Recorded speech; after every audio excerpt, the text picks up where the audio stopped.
have Ming Yang with us today. Ming Yang is senior editor at Nature Medicine.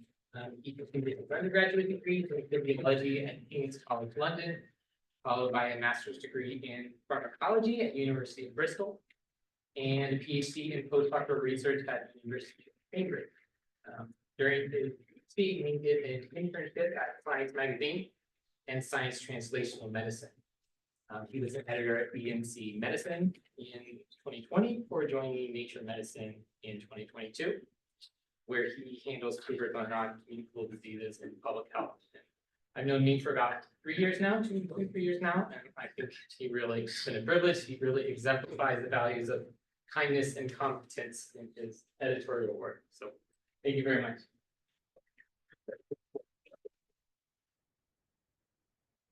Thank you very much, Josiah.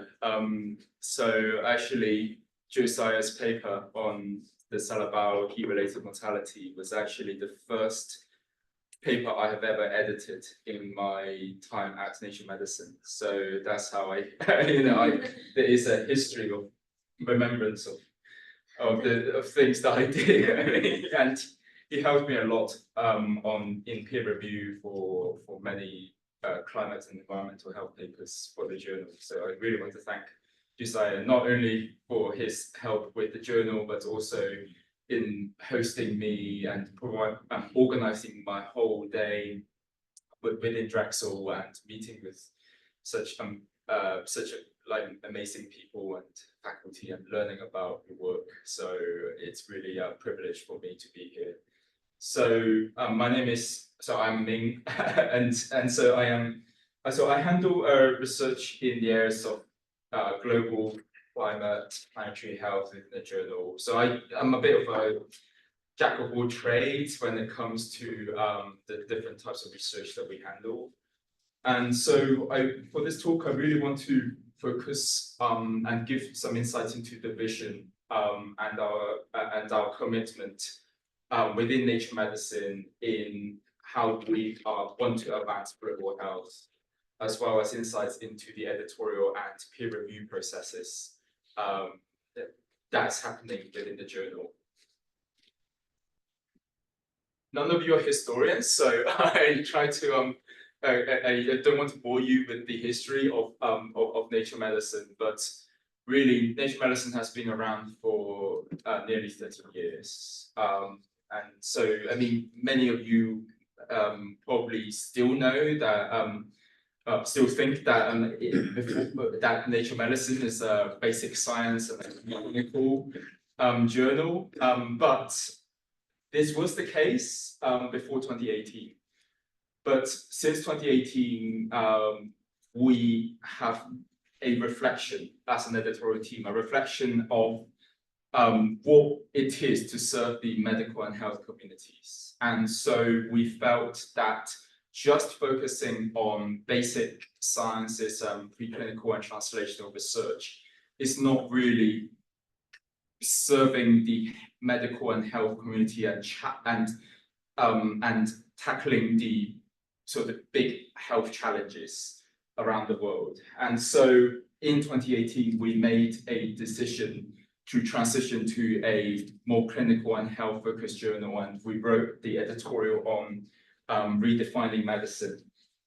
And so since then, we started to go incrementally from 2018 onwards to recruiting clinical studies, starting from oncology, and we have since expanded our clinical space across a range of different medical disciplines, from cardiovascular disease to digital health.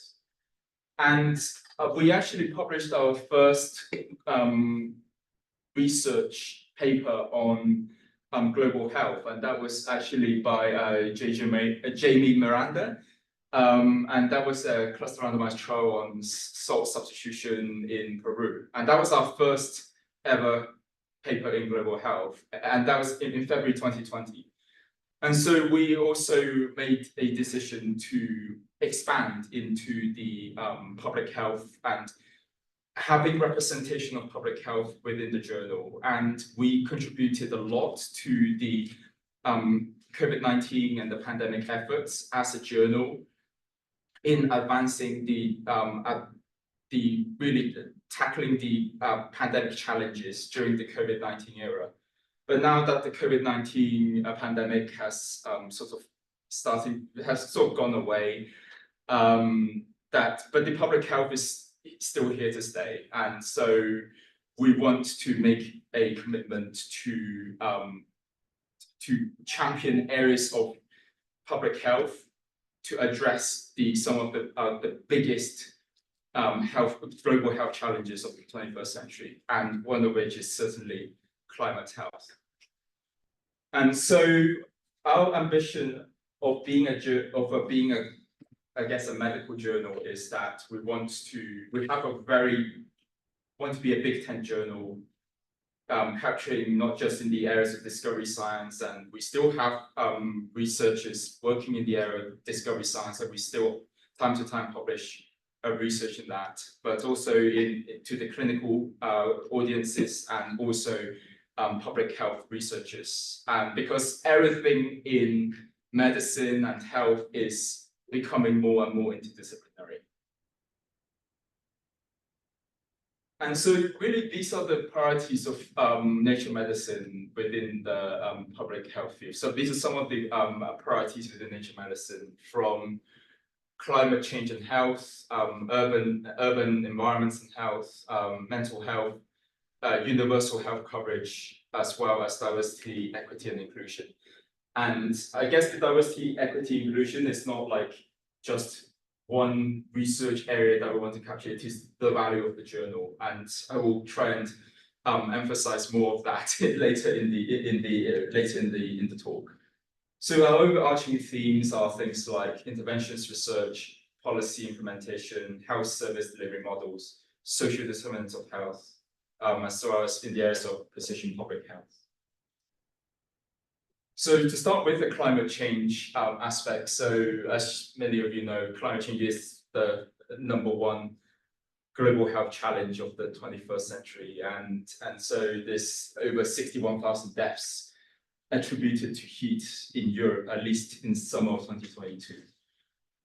And climate change is already having major impacts on the health risks and mortality in people living in cities, as shown in Josiah's work on the impact of heat in over 300 cities in Latin America.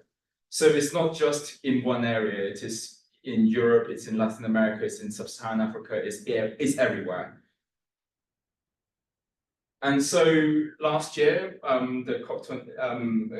so there was the COP28, which had its first ever sort of declaration acknowledging the health impacts of climate change. And so many of you are working in the climate change field, you know this really well. So at Nature Medicine, we are committed to providing this scientific evidence base in climate health research, because climate change and health is and will continue to be more important to advocate for climate policy changes as one of the biggest global health challenges of the 21st century. But when we actually look at the what is currently out there in terms of research in climate change and health, much of the literature have been looking into the short-term effects of ambient temperatures and mortality. But climate change is not just about heat waves, as many of you know. It's increasing the frequency and duration of extreme weather events, from cyclones, wildfires, and floods. It's increasing droughts. It is having many different impacts around the world in terms of environmental challenges. And we're only beginning to understand the chronic health impacts of climate change, from cardiorespiratory disease, renal and neurological outcomes, and mental health, as well as, so climate change is not just change, climate is injustice, because it is exacerbating some of the widest social disparities around the world.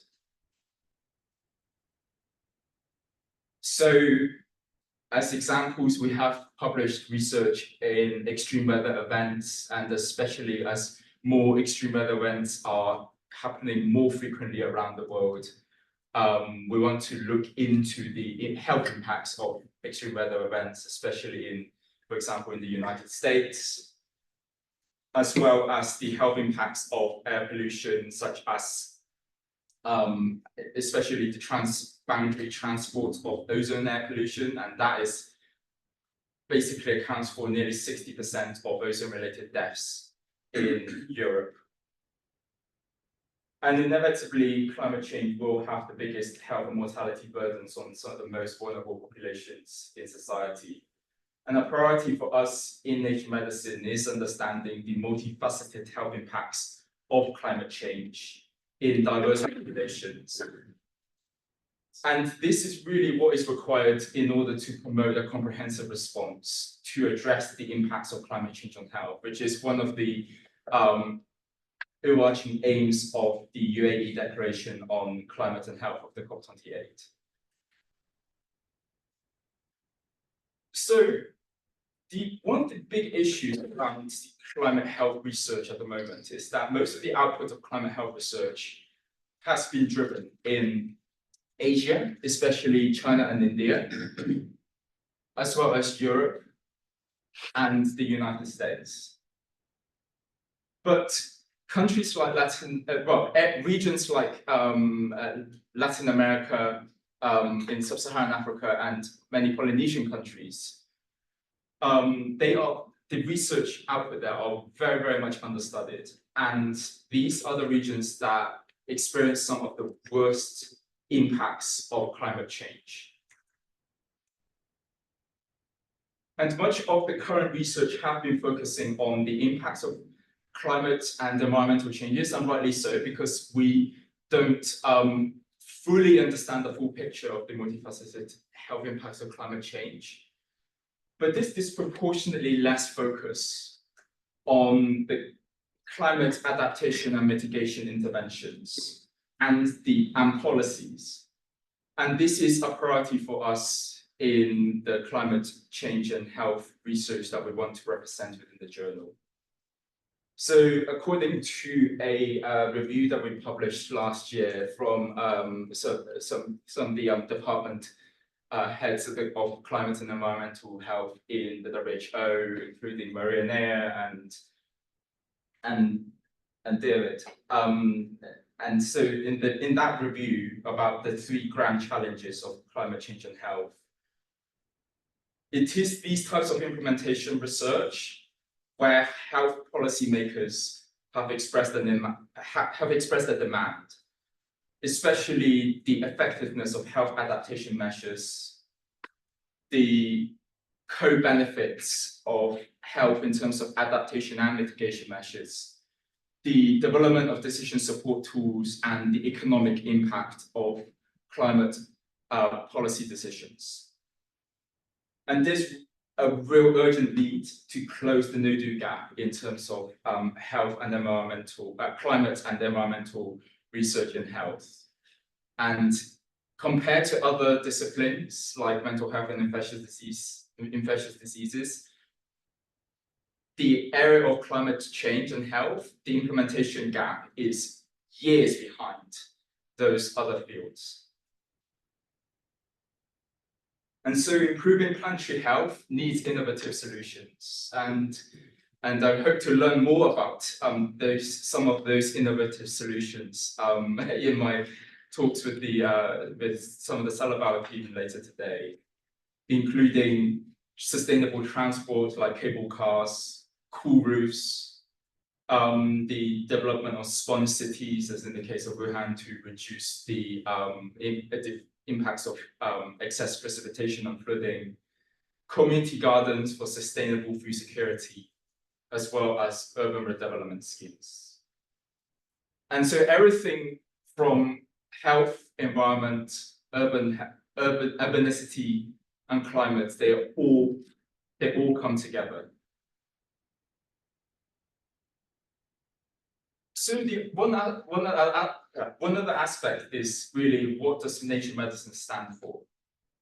Because I guess I have spoken to many researchers in the in other disciplines and many disciplines, and they ask me what is nature medicine interested in? What is the value of nature medicine?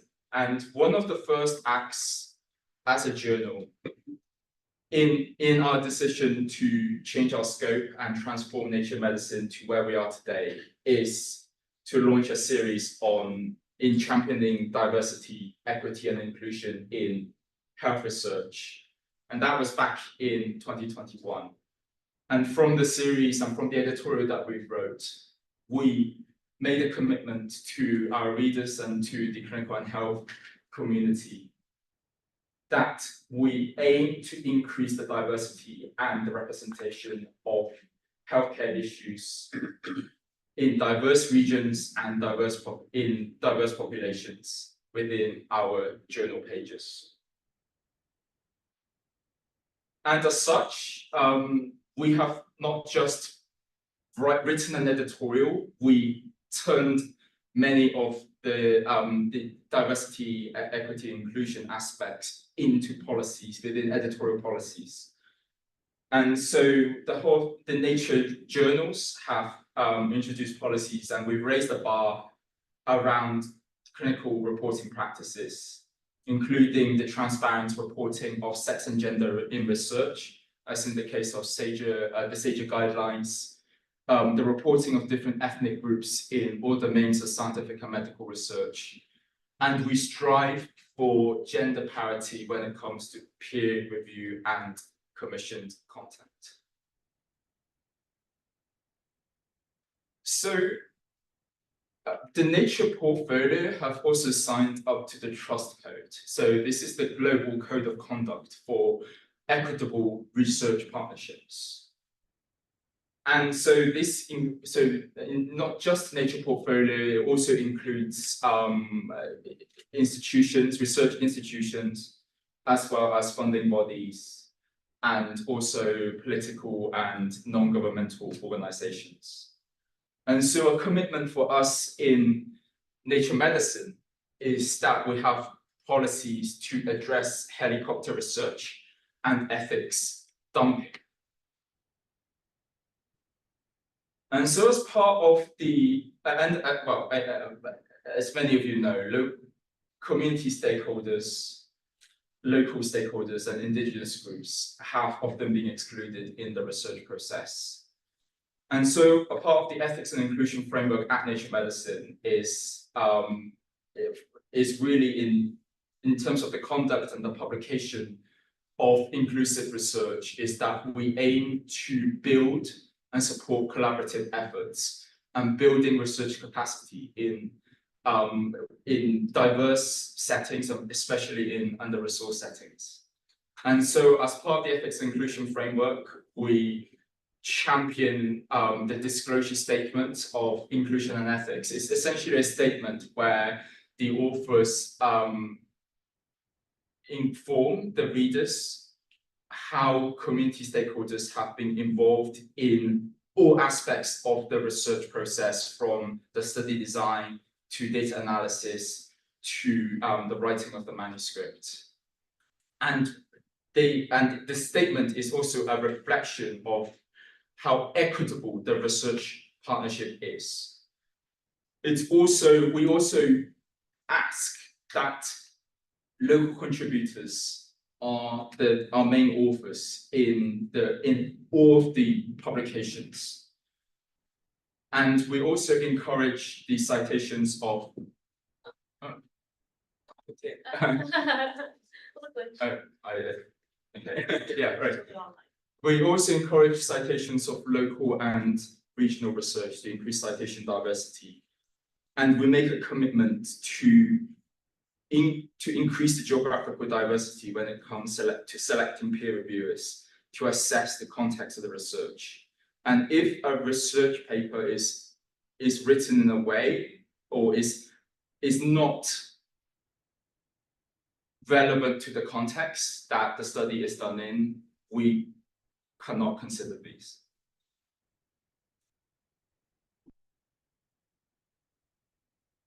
And so, yeah, research needs to be equitable, involve equitable partnerships in the community.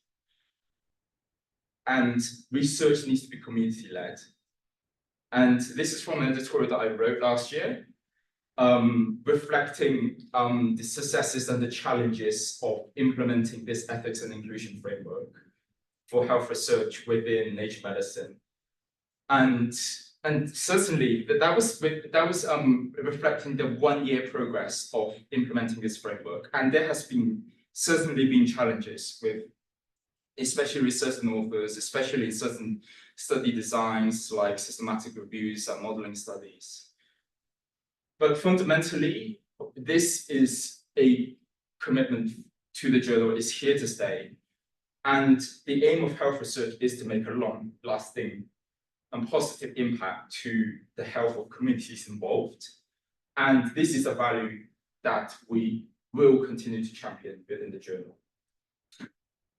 And so, for example, this is not limited to this is not the only things that we published, but just to give examples, we have published content highlighting the regional health concerns of indigenous populations and championing best research practices of co-production with indigenous groups to advance equity in health research.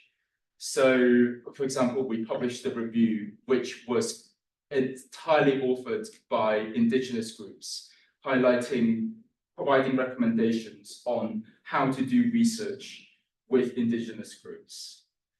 And as many of you, of course, know, that indigenous groups have always been left behind when it comes to policies. They have been exploited previously in research, especially in genomics research.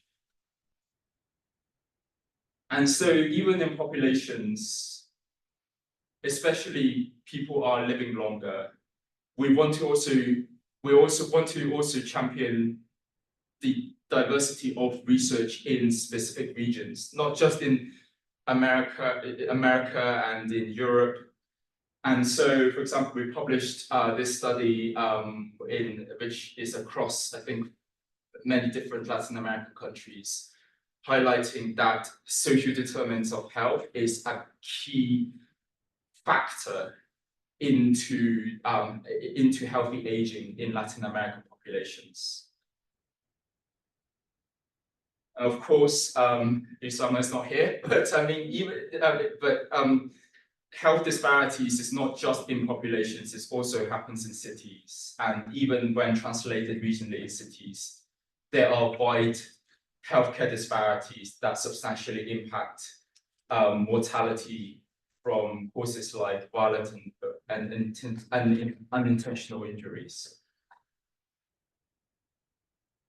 And one aspect of the journal is we want to explore solutions, and implementation science is a key priority within the journal. And so we published a study, for example, using a mobile text intervention to improve depressive symptoms in older adults in Guarulhos region.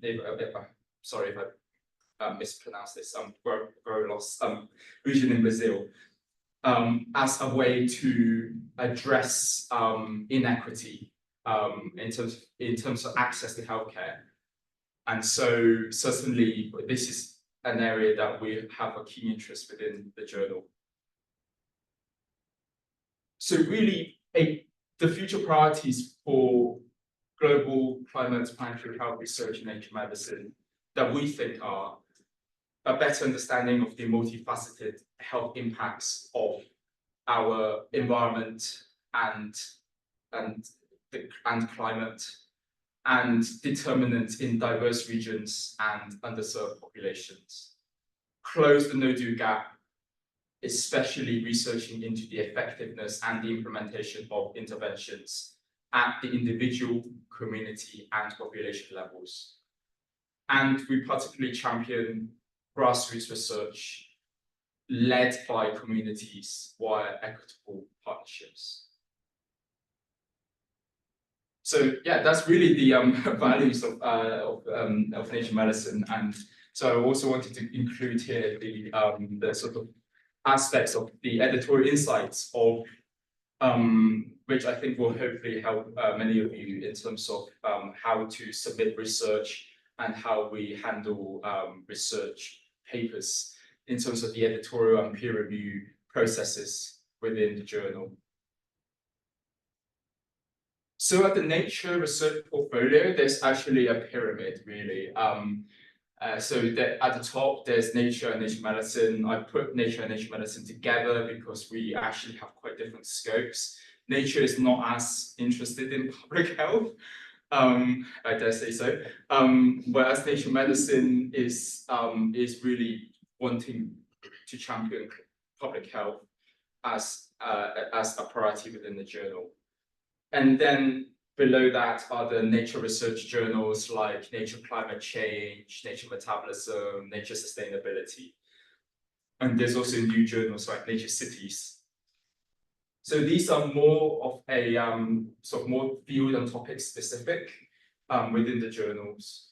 And then there are Nature Communications, which is an open access journal. They are really broad in terms of the types of papers they publish, but they tend to be less selective. And then there are the communications journals, and then there's scientific reports. So when we look at the sort of highly selective journals, we look for things like the breadth of readership, the interdisciplinarity of the research, and the impact of the research in terms of relevance to health and policies, as well as novelty.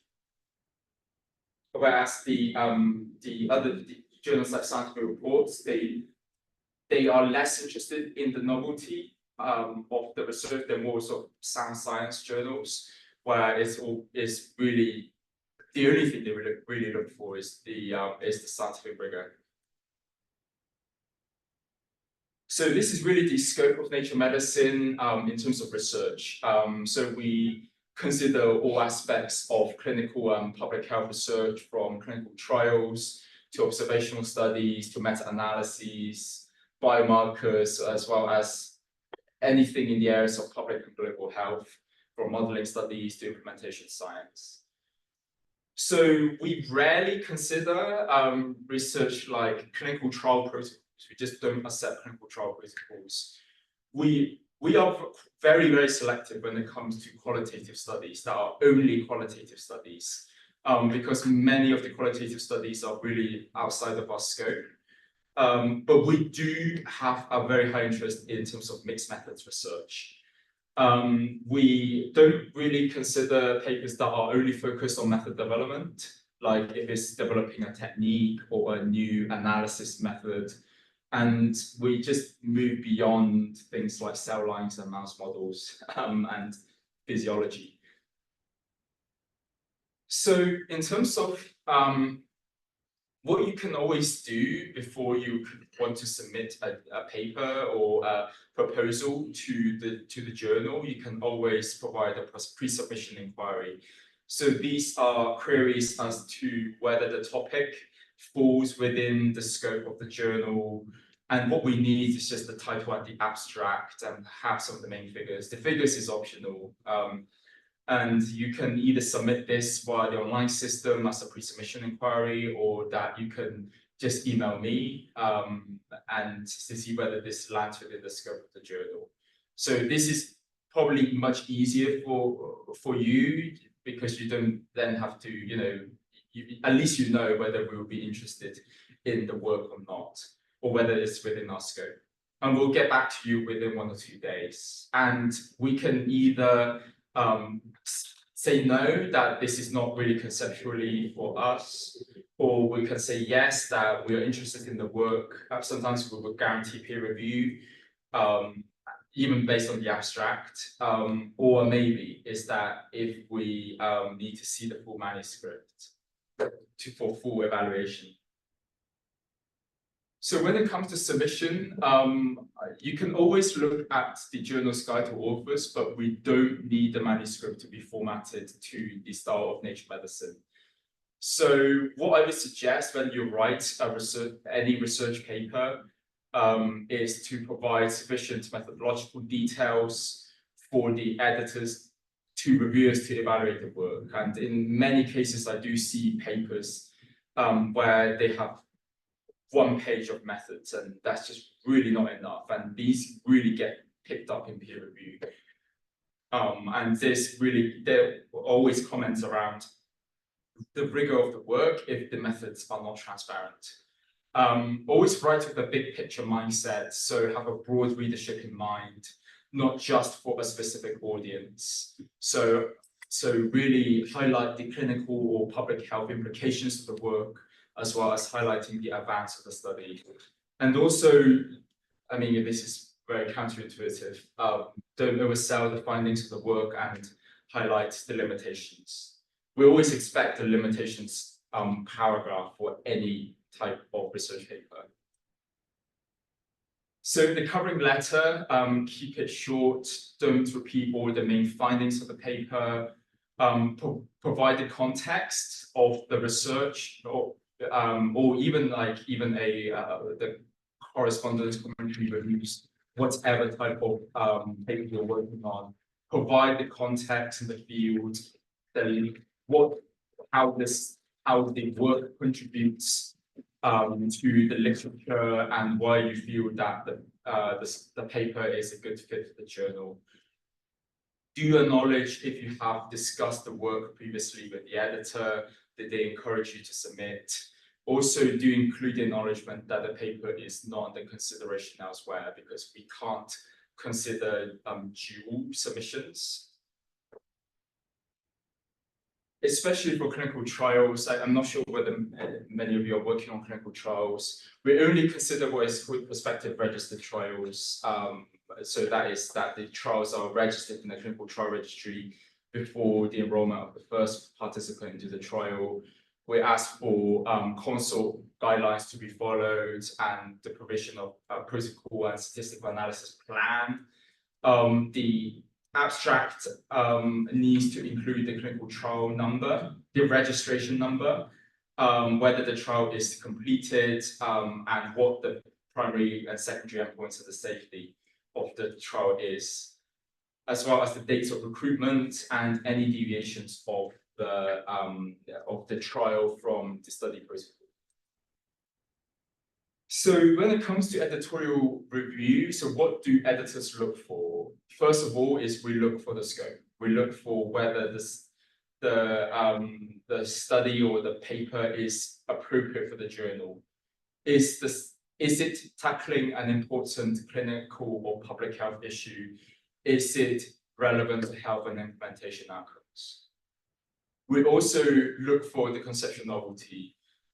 So how much of the study is new, and is the study a big advance to existing literature rather than filling smaller gaps in previous knowledge? And I want to mention about the conceptual novelty is that we have different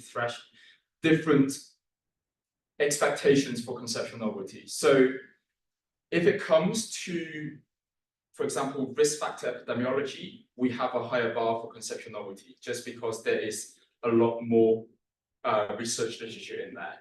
Whereas for work such as implementation research, because a lot of the progress of implementation research is based on incremental advances of what has been previously done. So we have a lower editorial bar when it comes to looking at implementation research. And really the whole aspect, from what I understand about implementation research, is it is building on previous sort of the results of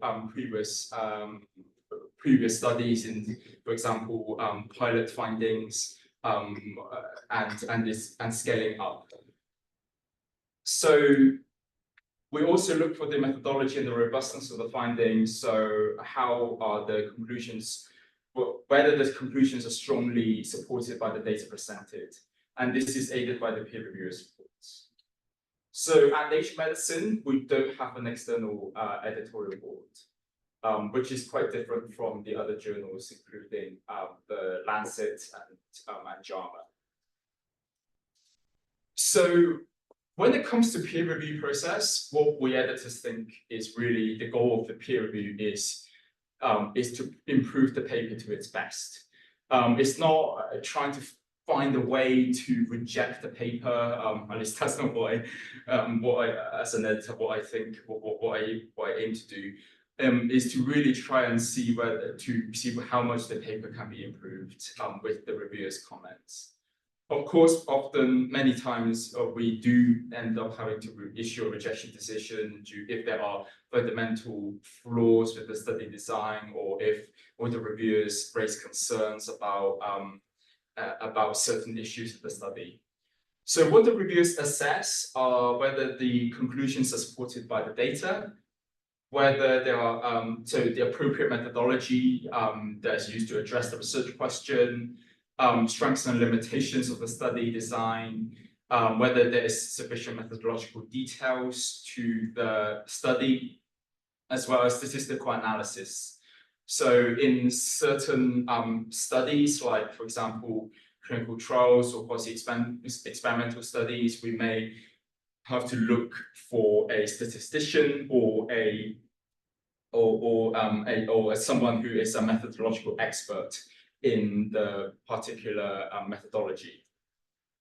So what the reviewers advise are the extent of scientific advance, the overlap with previous work, interest to the field, and the potential impact and implications of the research and its impact on future research.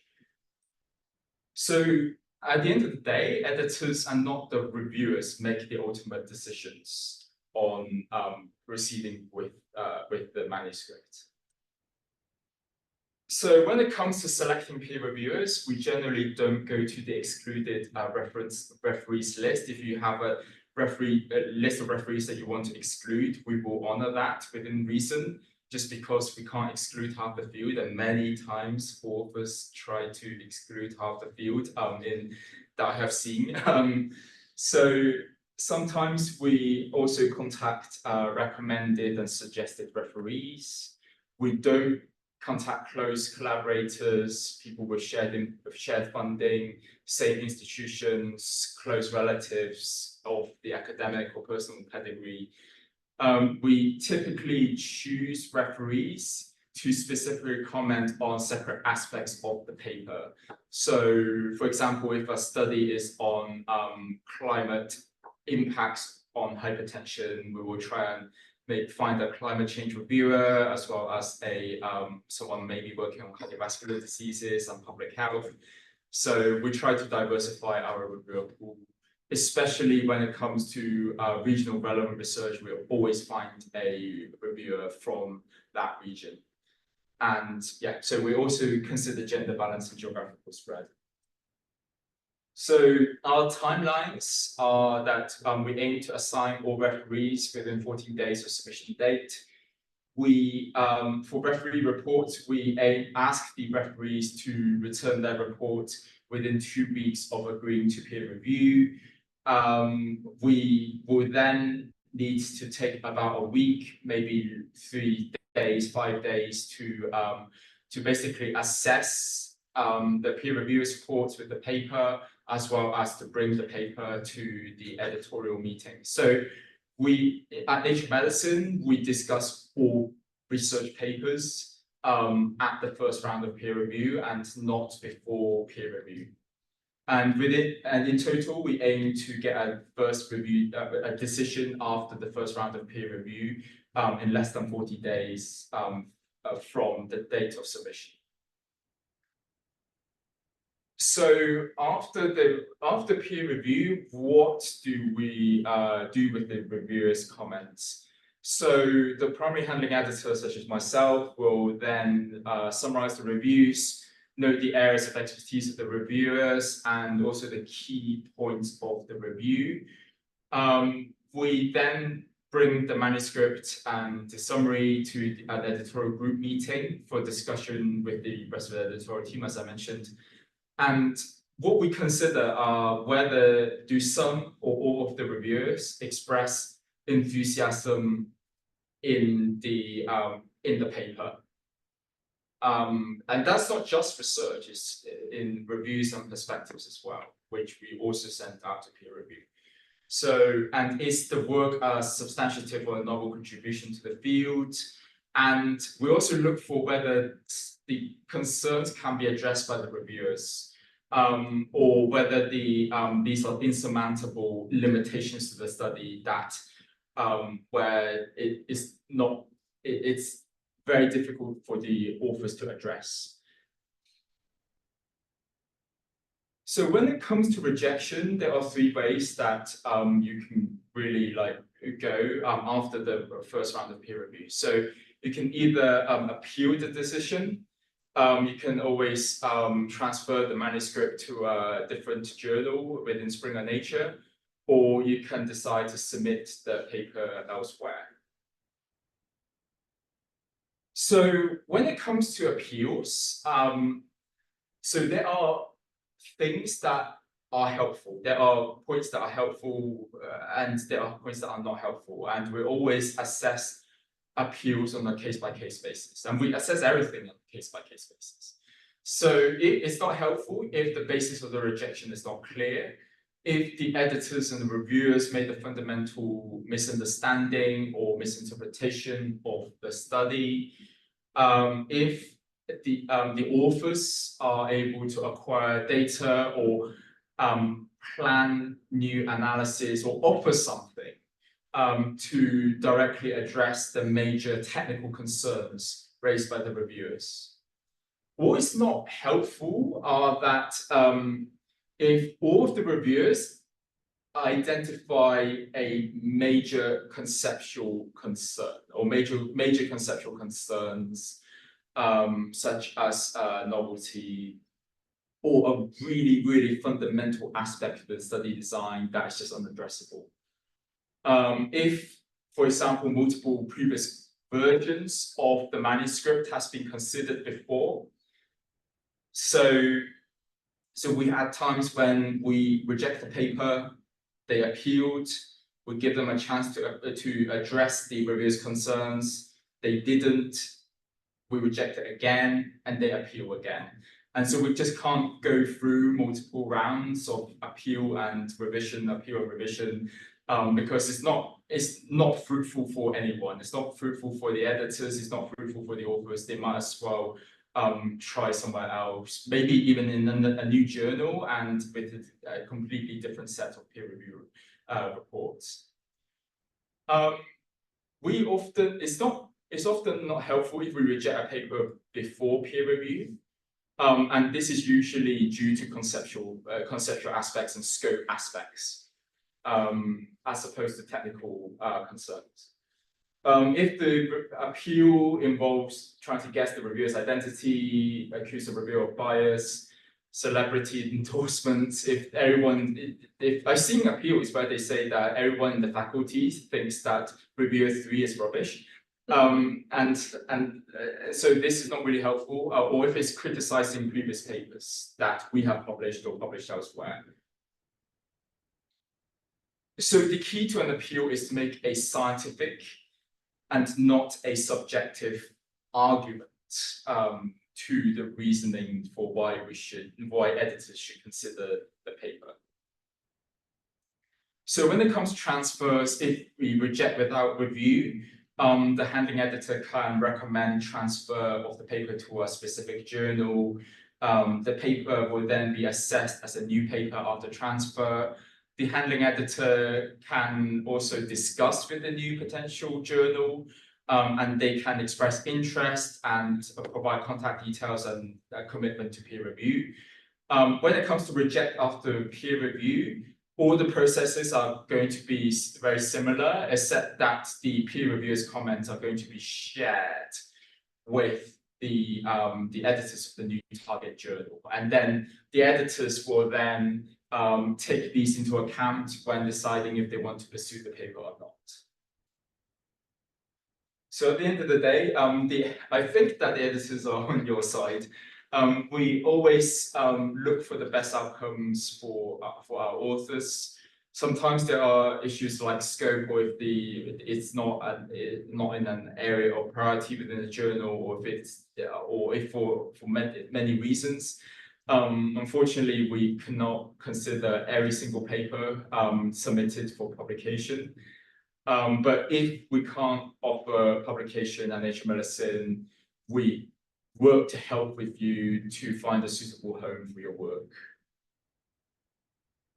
So certainly, Nature Medicine has really transformed from a translational journal to being a journal that champions medicine, health, and equity being the central value of the journal, especially in the last few years.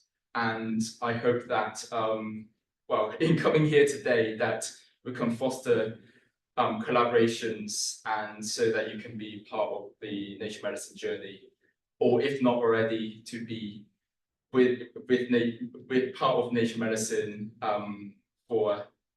in terms of sustainable partnerships. So thank you very much.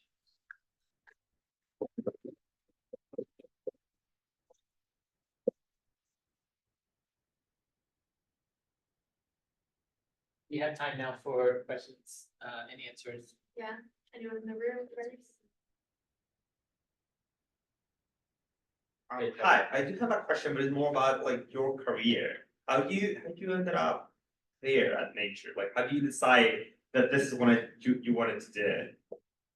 Well, I think for me, I came from a lab-based background, and I did an internship in science and science translational medicine, and so that's where I really liked the editorial aspects of the job, and so I really liked learning, and I really liked going into learning really broadly. And so, I mean, what I did for my research career is not really relevant to what I do as an editor.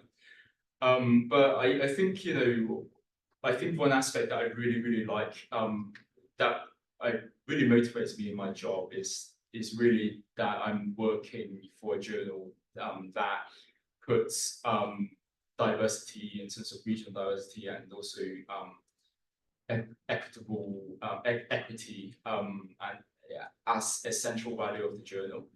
And so, yeah, I mean, that's why I've been in Nature Medicine, and so, yeah, I mean, and so I think this is something that I really like doing, not just the learning, but also being able to come to go to conferences and do lab visits like this, and really trying to champion the values of the journal with the communities, and also learn. I mean, yeah. So, hey, Alex. Thanks, Ming. For the piece you did on the Amazon, health in the Amazon, and when you work with indigenous populations, how do you manage the editorial review? Oh, the peer review actually. On this in the Amazons. Yeah, and similar work like that. How do you manage the peer review process? So this was a news content that we commissioned. All of this we commissioned within our editorial team. So yeah, I mean, this was commissioned. This went through peer review, and we found an indigenous researcher as part of the peer review process. And often when we always try to have someone from the community that is relevant to it to be involved in the peer review process. And we actually count their comments a lot, probably weigh their comments more heavily than some of the other reviewers who are not working in indigenous research. So we have rejected papers, for example. I mean, not just indigenous. I mean, so we have seen papers, for example, where it's about indigenous health, but there are indigenous researchers involved, and we just reject them. And then there are times when we had, for example, I had a paper that was looking at AI in Bangladesh, and there were 3 reviewers. One reviewer was based in Bangladesh, who had the biggest critical concerns around the context of the work, and then all the other reviewers were very positive, and we made the decision to reject because it was not contextually relevant. So yeah, I mean, I hope that helps in understanding how we think about the type of Yeah,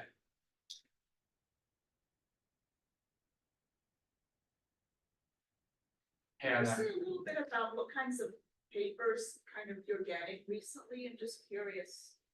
Like, do you have any sort of, can you give a general sense of what the topics, the themes that you receive most papers on? Just curious, or is that?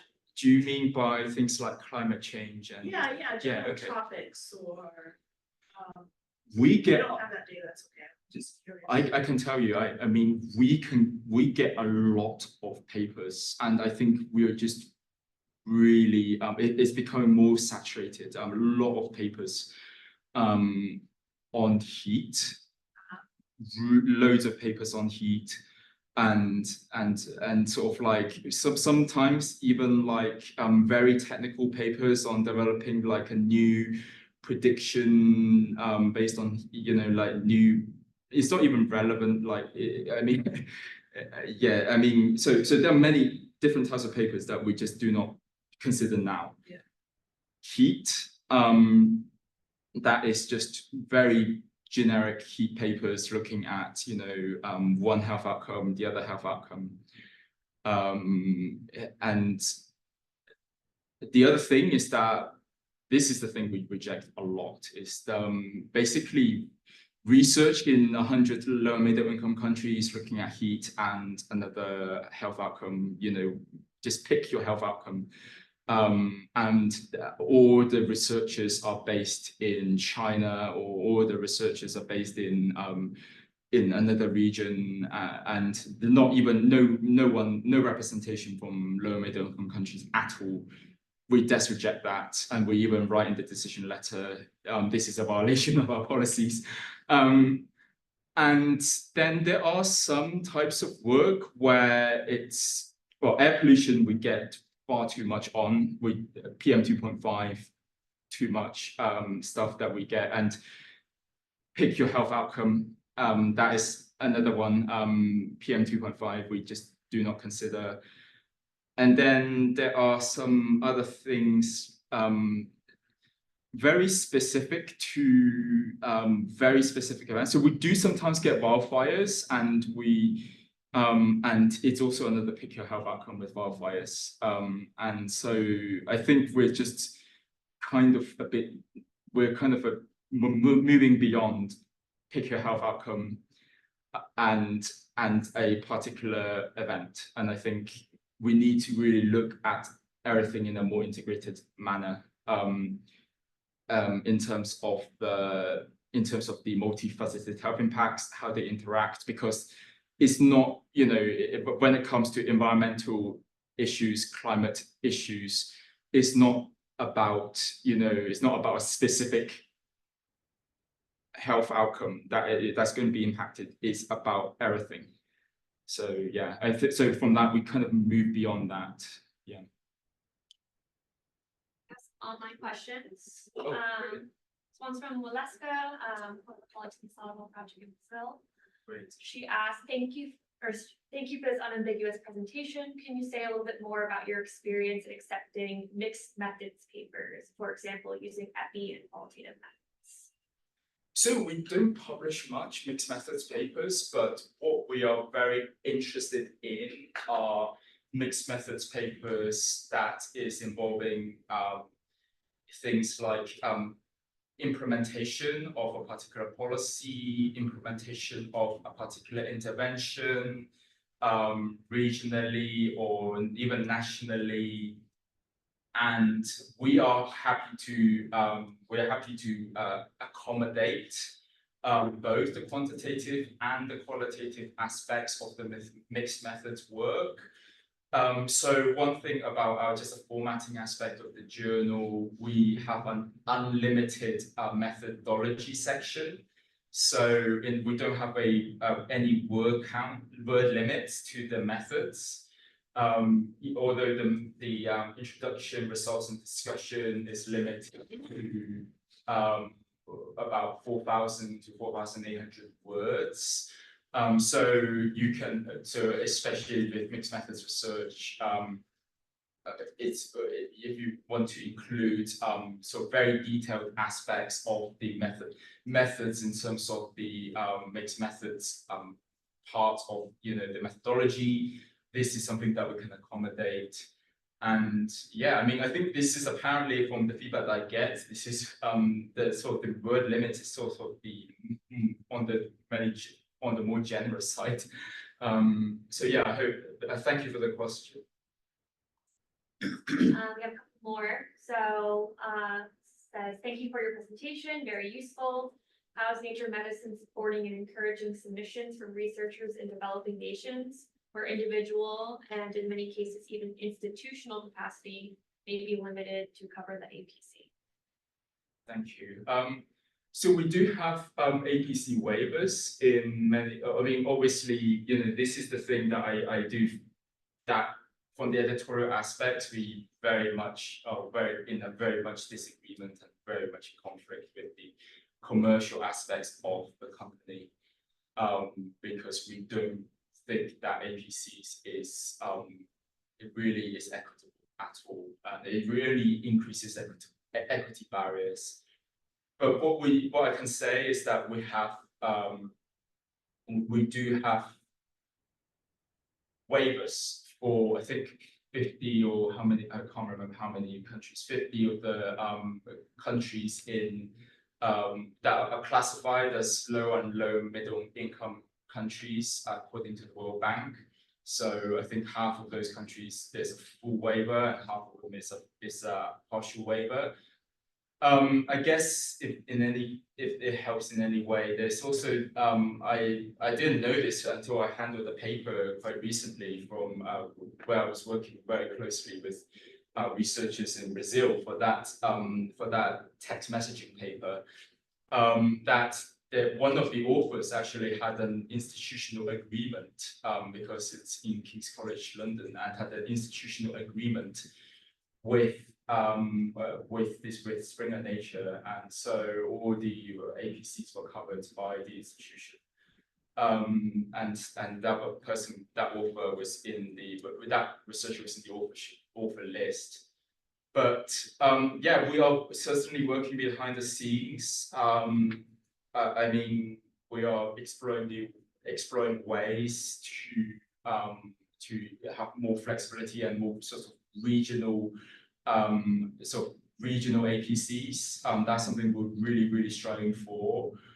And also but it is certainly something that we are, I mean, it's certainly a challenging question, but yeah, we're really striving for that. And I mean, always challenge the staff from the publication side of the company about the APCs, and especially I completely also acknowledge that in Latin American countries, especially, it's very difficult to get funding for in terms of like paying for APCs, and in many of those countries they are not covered even by the waivers in many journals, including in some in Springer Nature. So yeah. Do one more in the chat. Thank you for your presentation. I want to ask about the overlap with other nature, other nature journals, for example, like Nature Cities or Nature Sustainability, and your thoughts on the best fit for manuscripts that focus on health outcomes, nature and sustainability, and cities. So I think for nature medicine, I think we should be the go-to for anything to do that has a health element to it. We'll be happy to consider things that has health as well as environmental, as well as other aspects to the research question. as long as it's got something relevant to health.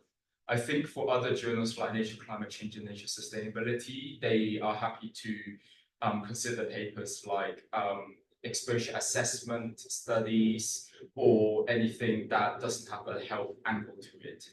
And I think for us, as I mentioned, there are many certain priorities for us within the journal, especially in multifaceted health impacts of climate change and environmental issues, as well as implementation science. These are certainly things that we really want to prioritize within the journal. Hello. Hi, yes, thank you for the talk. How's it been trying to find peer reviewers these days? Has that changed, do you feel like, in the past few years? Wow.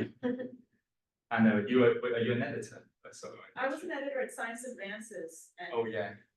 well, I'm an associate editor, and it was horrible. I mean, it was just super difficult to find reviews. I don't know what your experience. In Nature Medicine, it's a little bit easier in certain topics. If I, for example, if I have a study, let's say if I have a study on implementation science in climate change in sub-Saharan Africa, I think it would be really, really difficult for me to find a reviewer based in sub-Saharan Africa who's working on climate change, just because the community is not very big. And I think also the thing is that it's also regional. I think it's quite there's also regional differences. So for example, I can always find researchers from China. They're very keen to peer review for us, whereas researchers in Latin America and Sub-Saharan Africa, I actually find it quite difficult. And also India, I actually find it difficult. So yeah, I think many I think researchers especially they're doing a lot of different tasks, different things, not just research, but healthcare and also seeing patients and everything. So sometimes they just get really overwhelmed with things. And so I think it depends on the paper. And also fields as well. I find it very difficult to find research reviewers in mental health. Yeah. A question, I'm following up on the EPC stuff. I mean, I guess you're aware with the Wellcome Trust's policy on publications, right? Yes. So we are, right now, whenever we publish something supported by SALURBAL, Wellcome Trust pays for the open access fee. Yeah. But they're going to stop doing that. Yeah.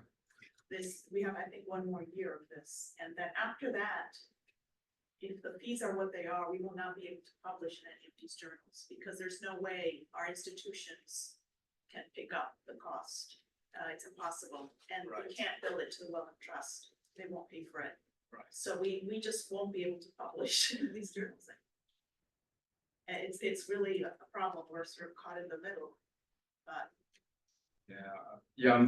Thanks for that question. I think, I think this is certainly a challenge, and I think we're all aware. I think Gates Foundation is also doing the same thing, and I think I think this is where the higher levels of conflict between sort of journal publishers and the funding bodies in terms of PlanS and in terms of the open access. I think that's where it is really it is completely outside of our editorial control of this. I guess for Nature Medicine, the thing is that we are not a completely open access journal. We are a transformative journal. So we have a hybrid publishing model from I guess this a paywall and for some papers, and then choosing open access in others. And I think, I mean, the thing is, we had very few exceptions where we had put things in front of a paywall before. And so at least on the editorial side, we always try to find a way, if we are editorially find the study or find the paper of a priority, we try to at least find a way to find a way to publish it, to make it accessible. So to be honest, I don't have an answer or a solution, but at the very least, we at least try to do something to address it. Sometimes there is institutional agreements. I'm not too clear whether Drexel University has a institutional agreement. So this is something the librarian can always advise. I think I read somewhere Drexel does have an agreement with Springer Nature, but I don't take my word on it. It's just something I just read in like 10 seconds. But if they have an institutional agreement, then in some ways it is sort of it is covered in terms of everything open access fees and things by the institution, and not in terms of the funding body.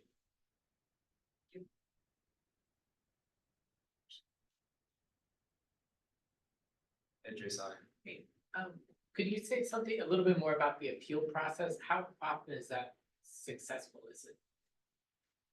I think it is probably one in. I guess it's really case by case basis. I think if I were to give a probability, I think it might be a little bit misleading. So I would say it is maybe a 1 in 3, 1 in 4, just to directly answer your question. But many times we do what we reject. So we do what is called the reject open door decision. That's internally. It's a vocabulary we use internally, where in the decision letter we actually ask the authors to appeal. So we ask the authors to that if you are able to address, if you think you're able to address the reviewers' concerns, contact me. Here's my email, and then I will and then we can discuss a potential revision plan, or I can bring this to editorial team for discussion in the journal.